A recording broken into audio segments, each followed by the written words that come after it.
നമസ്കാരം, ദിയാസ് കിച്ചൻ റൂമിലേക്ക് സ്വാഗതം. ഇന്ന് വളരെ സിമ്പിളായിട്ട് തയ്യാറാക്കാൻ പറ്റുന്ന ഒഴിച്ചുകറിയാണ്. എങ്ങനെ തയ്യാറാക്കാൻ കണ്ടു നോക്കാം. അതിനായി 250 ഗ്രാം വെണ്ടയ്ക്ക എടുത്തിട്ടുണ്ട്. എണ്ണത്തിൻ്റെ അളവ് പറയുകയാണെന്നുണ്ടെങ്കിൽ ഒരു 12 വെണ്ടയ്ക്ക എടുത്തിട്ടുണ്ട്. അപ്പോൾ ഇത് നന്നായിട്ട് കഴുകിയതിന് ശേഷം ഇതിൽ വെള്ളത്തിൻ്റെ ഈർപ്പം ഒട്ടും ഉണ്ടാകാൻ പാടില്ല. ചെറുതായിട്ടൊന്ന് കട്ട് ചെയ്തെടുക്കണം. അപ്പോൾ ഇതൊന്ന് മാറ്റി വയ്ക്കും. ഇനി അടുത്തായിട്ട് ഇതിൽ നമ്മൾ ടൊമാറ്റോ ചേർക്കുന്നില്ല, പകരം ചേർക്കുന്നതാണ് വാളൻപുളി. പുളി കൂടി പോരുത്. എത്രയാണോ വെണ്ടയ്ക്ക എടുക്കുന്നത്, അതായത് ഇപ്പോൾ 250 ഗ്രാം വെണ്ടയ്ക്കയ്ക്ക് ഈ ഒരു അളവിന് പുളി മതിയാകും.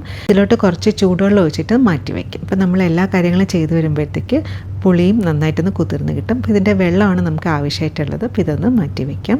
അങ്ങനെ വെണ്ടയ്ക്ക ഒന്ന് കട്ട് ചെയ്തെടുത്ത് വന്നിട്ടുണ്ട്. ഒത്തിരി ചെറുതാക്കേണ്ട ആവശ്യമില്ല.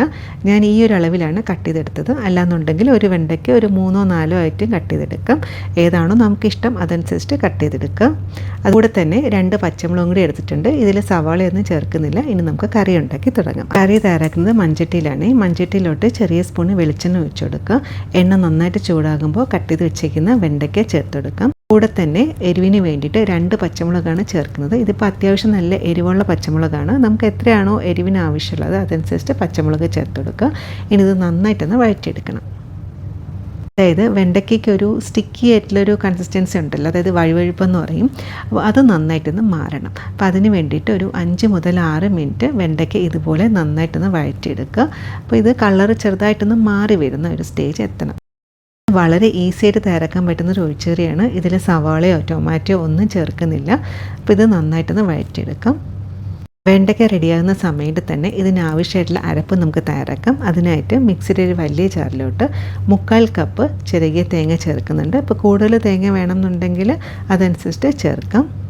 ചെറിയ സ്പൂണ് നല്ല ജീരകം കൂടെ ചേർത്ത് കൊടുക്കുക. അതുപോലെ തന്നെ ഇതിൽ നമ്മൾ വെളുത്തുള്ളിയും ചേർക്കുന്നില്ല. ഇനി ഇതിലോട്ട് ആവശ്യത്തിന് വെള്ളം ഒഴിച്ചതിന് ശേഷം നല്ല പേസ്റ്റായിട്ടൊന്ന് അരച്ചെടുക്കണം. ഇതുപോലെ ഒട്ടും തരിയൊന്നുമില്ലാതെ നല്ല പേസ്റ്റായിട്ട് അരച്ചെടുക്കുക. വെണ്ടയ്ക്ക വഴറ്റാൻ തുടങ്ങിയിട്ട് ഇപ്പോൾ ഒരു 6 മിനിറ്റ് ആയിട്ടുണ്ട്. ഈ ഒരു കറി തയ്യാറാക്കുമ്പോൾ സമയം എടുക്കുന്നതെന്ന് വെച്ചാൽ വെണ്ടയ്ക്ക വഴറ്റാനായിട്ട് എടുക്കുന്ന സമയമാണ്. അതായത് മാക്സിമം ഒരു 6 മുതൽ 7 മിനിറ്റ് ആകുമ്പോൾ തന്നെ വെണ്ടയ്ക്ക ഈ ഒരു സ്റ്റേജ് എത്തും. അതായത് കളർ ഉണ്ടോ ചെറുതായിട്ടൊന്ന് മാറി തുടങ്ങിയിട്ടുണ്ട്. ഒത്തിരി കളർ മാറേണ്ട ആവശ്യമൊന്നുമില്ല. ഈ ഒരു സ്റ്റേജ് മതിയാകും. ഇനി ഇതിലോട്ട് മസാലകൾ ചേർത്ത് കൊടുക്കണം. അതിന് വേണ്ടിയിട്ട് ഫ്ലെയിം ഓഫ് ആക്കുന്നതാണ് കുറച്ചുകൂടി നല്ലത്. കാരണം ചട്ടി നല്ല ചൂടാണ്. ഇതിലോട്ട് 1/4 ടീസ്പൂൺ മഞ്ഞൾപ്പൊടിയും 1.5 ടീസ്പൂൺ മുളക് പൊടി. ഇപ്പോൾ ഞാൻ കാശ്മീരി മുളക് പൊടിയാണ് എടുത്തേക്കുന്നത്. അല്ലെന്നുണ്ടെങ്കിൽ എരിവുള്ള മുളക് പൊടി ചേർക്കാം. അങ്ങനെയാണെന്നുണ്ടെങ്കിൽ പച്ചമുളകിൻ്റെ എണ്ണം കുറയ്ക്കണേ. ഇത് നന്നായിട്ടൊന്ന് വഴറ്റിയെടുക്കുക. അതായത് ഇതിൽ ചേർത്ത മഞ്ഞൾപ്പൊടിയുടെയും മുളക് പൊടിയുടെയും പച്ചമണം നന്നായിട്ടൊന്ന് മാറണം. അതുപോലെ തന്നെ ഇതിൽ മല്ലിപ്പൊടിയൊന്നും ചേർക്കില്ല. വളരെ കുറച്ച് മസാലകൾ മാത്രമേ ഈ ഒരു കറിയിൽ ചേർക്കുന്നുള്ളൂ.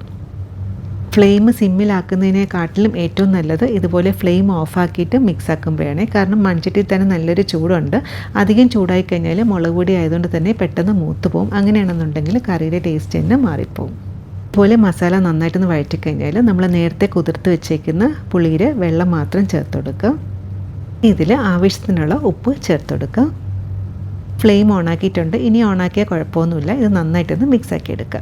ഇപ്പോൾ വെണ്ടയ്ക്ക് ഏതാണ്ട് ഒരു പകുതി വേവ് ആയിട്ടുണ്ട്. എങ്കിലും നമ്മൾ ചേർത്ത ആ ഒരു വെണ്ടയ്ക്കയും പുളിവെള്ളവും കൂടി നന്നായിട്ടൊന്ന് യോജിച്ച് കിട്ടണം. അതിന് വേണ്ടിയിട്ട് ഒരു 5 മുതൽ 6 മിനിറ്റ് അടച്ച് വെച്ചിട്ടൊന്ന് വേവിച്ചെടുക്കാം. ഇപ്പോൾ അടച്ച് വെച്ചിട്ട് ഒരു 5 മിനിറ്റ് ആയിട്ടുണ്ട്. ഒത്തിരി അങ്ങ് ഓവർ കുക്ക് ചെയ്യേണ്ട ആവശ്യമില്ല. ഈ ഒരു പാകത്തിന് വെണ്ടയ്ക്ക വേവിച്ചെടുത്താൽ മതിയാകും. ഇപ്പോൾ വെണ്ടയ്ക്കയും പുളിവെള്ളം കൂടി നന്നായിട്ടൊന്ന് യോജിച്ച് കിട്ടിയിട്ടുണ്ട്. ഫ്ലെയിം മീഡിയത്തിൽ വെച്ചിട്ടാട്ടോ വെണ്ടയ്ക്ക ഒന്ന് വേവിച്ചെടുത്ത്. ഇനി ഫ്ലെയിം ഒന്ന് സിമ്മിലാക്കണം. ഇനി നമുക്ക് അരപ്പ് ചേർക്കാനായിട്ടുള്ളതാണ്. ഇതിലോട്ട് നമ്മൾ നേരത്തെ അരച്ച് വെച്ചേക്കുന്ന അരപ്പ് ചേർത്ത് കൊടുക്കുക. മിക്സി കഴുകി കുറച്ചും കൂടി വെള്ളം ചേർക്കുന്നുണ്ട്. വെണ്ടയ്ക്ക ആയതുകൊണ്ട് തന്നെ തണുക്കുമ്പോൾ കുറച്ചും കൂടി ഒന്ന് കുറുകി കിട്ടും. അപ്പോൾ അതനുസരിച്ച് വേണം വെള്ളം ചേർക്കാനായിട്ടുള്ളത്. ഇനി ഇത് എല്ലാം കൂടി നന്നായിട്ടൊന്ന് മിക്സാക്കി കൊടുക്കുക. അരപ്പും കൂടി ചേർത്ത് കഴിഞ്ഞിട്ട് 1-2 മിനിറ്റ് വെയിറ്റ് ചെയ്യണേ. അരപ്പ് നന്നായിട്ട് ചൂടായി എല്ലാം കൂടെ നന്നായിട്ടൊന്ന് യോജിച്ച് കിട്ടണം. അതിനുശേഷം വേണമെന്നുണ്ടെങ്കിൽ നമുക്ക് ഉപ്പ് നോക്കുക. ഉപ്പ് ആവശ്യമാണെങ്കിൽ ഉപ്പ് ചേർത്ത് കൊടുക്കുക. എന്നാലും മാത്രമേ നമുക്ക് ഉപ്പിൻ്റെ കറക്റ്റ് അളവ് അറിയാൻ സാധിക്കത്തുള്ളൂ. അരപ്പ് ചേർത്തുകൊണ്ട് തന്നെ ഇതുപോലെ നന്നായിട്ടൊന്ന് ഇളക്കി കൊടുക്കുക. ഫ്ലെയിം ഒന്ന് ലോയിലാട്ടോ വെച്ചേക്കുന്നത്. അപ്പോൾ ഇത് ഒത്തിരി അങ്ങ് തിളയ്ക്കാൻ പാടില്ല. തിളച്ച് കഴിഞ്ഞാൽ പെട്ടെന്ന് പിരിഞ്ഞു പോകാനുള്ള ചാൻസസ് ഉണ്ട്. അതുകൊണ്ട് ലോ ഫ്ലെയിമിൽ വെച്ചതിന് ശേഷം ഇതുപോലെ നന്നായിട്ടൊന്ന് മിക്സാക്കി എടുക്കാം. ഈ ഒരു വീഡിയോ കണ്ടുകൊണ്ടിരിക്കുമ്പോൾ ഈ ഒരു റെസിപ്പി നിങ്ങൾക്ക് ഇഷ്ടപ്പെട്ടാൽ പറ്റുകയാണെങ്കിൽ ലൈക്കും ഒന്ന് സബ്സ്ക്രൈബ് കൂടെ ചെയ്യാൻ സപ്പോർട്ട് ചെയ്തേക്കണേ. ഇപ്പോൾ കാണുന്നുണ്ടോ, തിള ചെറുതായിട്ട് വന്ന് തുടങ്ങിയിട്ടുണ്ട്. ഈ ഒരു സ്റ്റേജ് എത്തണം. ഇപ്പോൾ ഇടയ്ക്ക് ഞാനൊന്ന് ഉപ്പ് നോക്കിയിട്ടുണ്ടായിരുന്നു. ഉപ്പും പുളിയൊക്കെ പാകത്തിനാണ്. ഇത്രയേ ഉള്ളൂ നമ്മുടെ കറി. ഇനി ഫ്ലെയിം ഓഫാക്കാം. ഇനി ലാസ്റ്റ് നമുക്ക് താളിച്ചും കൂടി ചേർക്കണം. പാനിലോട്ട് വെളിച്ചെണ്ണ ഒഴിച്ചെടുക്കുക. വെളിച്ചെണ്ണ നന്നായിട്ട് ചൂടാകുമ്പോൾ ചെറിയ സ്പൂൺ കടുകും 3 മുതൽ 4 ചെറിയ ഉള്ളി ഇതുപോലെ ചെറുതായിട്ട് കട്ട് ചെയ്തത് ചേർത്ത് കൊടുക്കുക. കരിവേപ്പില, അതുപോലെ തന്നെ 3 മുതൽ 4 വറ്റൽമുളക്, ഇവയെല്ലാം കൂടി നന്നായിട്ടൊന്ന് മൂപ്പിച്ചെടുക്കുക. ഇപ്പോൾ തന്നെ നല്ലൊരു മണം വരുന്നുണ്ട്. അങ്ങനെ നമ്മുടെ താളിച്ചത് റെഡി ആയിട്ടുണ്ട്.